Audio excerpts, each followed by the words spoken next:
Major অবসরপ্রাপ্ত মুজাফফর নামে যে আসামিকে গ্রেফতার করা হয়েছে তার অন্যান্য সহযোগীদের যে বিচার সেটা সামরিক আদালতে হয়েছে তখনকার সময়ে।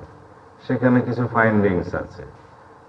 তিনি পলাতক ছিলেন, দীর্ঘদিন ভিন্ন নাম ধারণ করে পার্শ্ববর্তী দেশে পলাতক ছিলেন।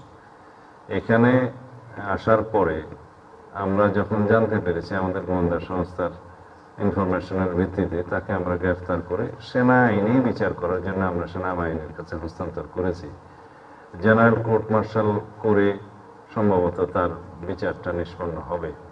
আগে যারা একই মামলায় শহীদ রাষ্ট্রপতি জিয়াউর রহমানের হত্যা মামলায় কনভিক্টেড হয়েছে বা এক্সিকিউটেড হয়েছে, সেই রায় অনুসারে তার মধ্যে তার বিষয়ে কোনো ফাইন্ডিংস আসে কিনা সেটা সেই জেনারেল কোর্ট মার্শাল দেখবে সেই আইনে।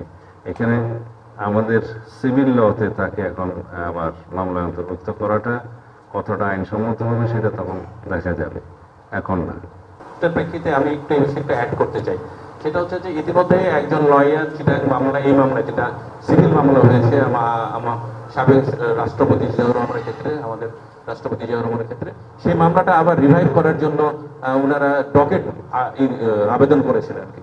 তো এই ক্ষেত্রে আপনারা সিআইডি একটা সেনা সদস্যদের বিষয়ে মিলিটারি অ্যাক্ট প্রযোজ্য এবং কো-অ্যাকিউজদের বিষয়ে যেটা ট্রায়াল হয়েছে সেটা সেনা আইনে হয়েছে, জেনারেল কোর্ট মার্শাল হয়েছে সম্ভবত।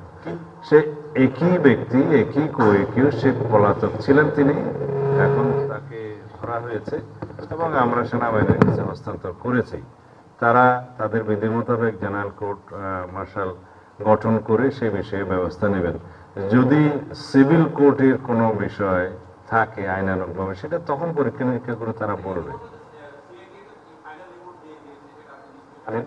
যে এই মামলাটার ক্ষেত্রে সিআইডি তদন্ত করেছে এবং সিআইডি ফাইনাল রিপোর্ট দিয়েছে, এটাকে আবার রিভাইভ করার কোনো উদ্যোগ নেবেন? একই ব্যক্তিকে দুই আইনে আলাদা আলাদাভাবে ট্রায়াল করা যায় না এবং একই এর জন্য অপরাধের জন্য দুইবার ট্রায়াল করা যায় না, দুই ভিন্ন আইন।